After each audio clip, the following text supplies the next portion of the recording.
pictures. Yes, we will see. Some others there are. All these pictures are, as I said, Jews from Hungary. The last almost the last transport. And one of the maps here, again, shows from how far they came. And we are going to see soon the three camps, which I mentioned, Auschwitz 1, Auschwitz 2, and Auschwitz 3. Here they took like a car, a train car, like open at the side, just to show us how crowded it was. 170 people came on one car, train, car train. Of course, there weren't seats. It was mostly for cattle. And they were fighting to get some space to breathe. So the conditions were so bad that some died on the way. And sometimes they had stops on the way. And when they opened up to get to throw away the bucket with what they did during the way, or they got some water, the German saw the bodies and he said, they are the lucky ones. Before even getting there, here, that they already died.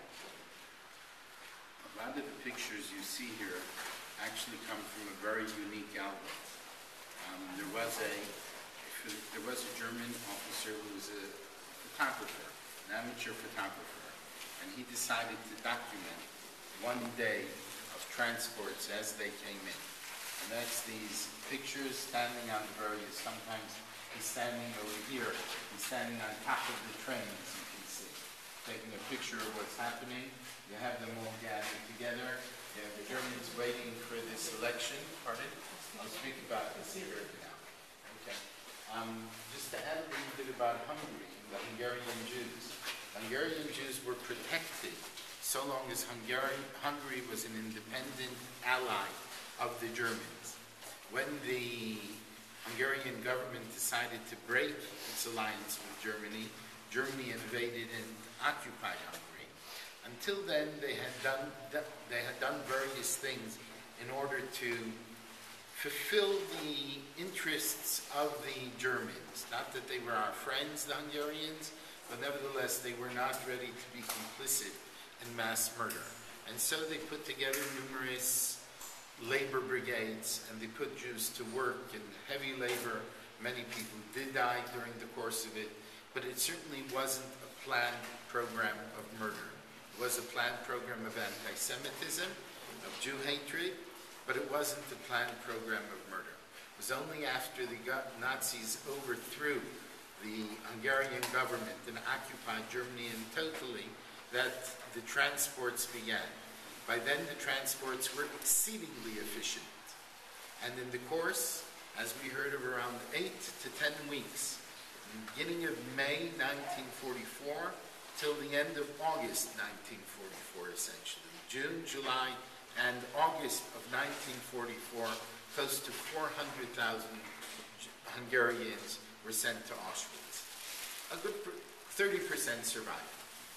Those were the ones that you meet who survived. Of Polish Jewry, 10% survived, as we discussed previously. Of other places, even less. Of Greece, of Thessalonica. Salonika was a major Jewish community. You can see over here how one of the lines will take you down to Greece.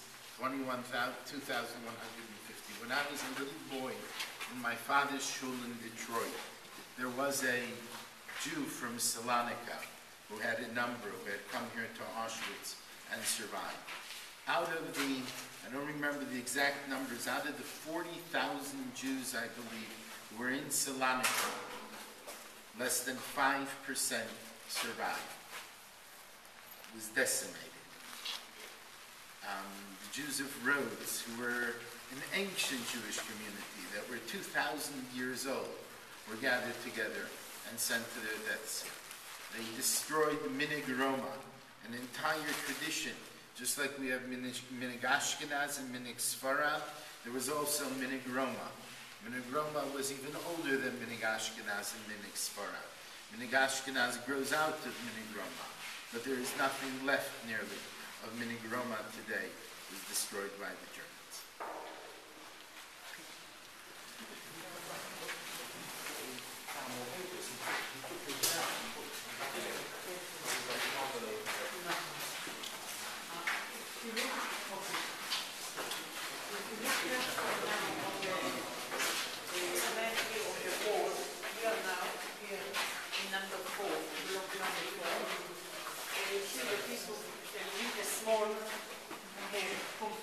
Birkenau, where we are going to go later 3.5 kilometers from there.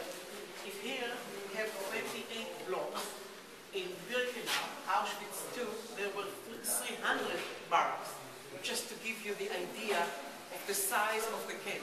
And 300 barracks would be... Can you imagine 2 teachers?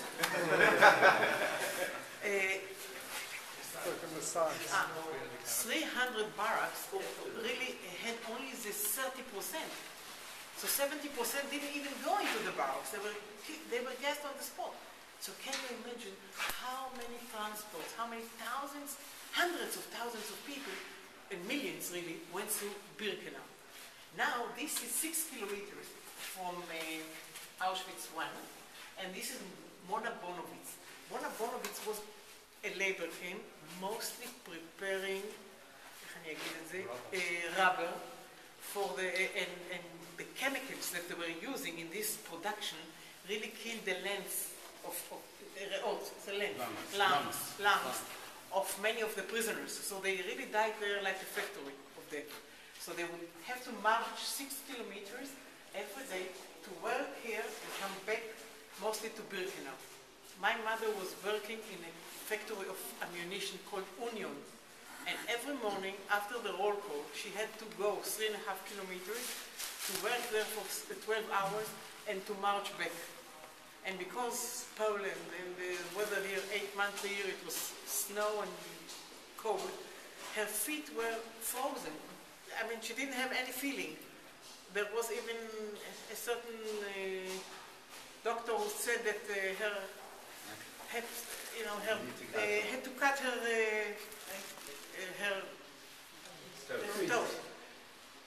I remember as a child that she was never wearing normal women's shoes. Either it was made by a shoemaker to make them wider, or men's shoes that it could somehow fit. But the conditions here, just to survive another day and another day, was something unbelievable. They would get 1 layer of clothing, after their hair was cut, women got triangles to put on their heads, and men, of course, they were all shaved. Men and women, everybody was shaved in all various places, and the men would get caskets, hats like this.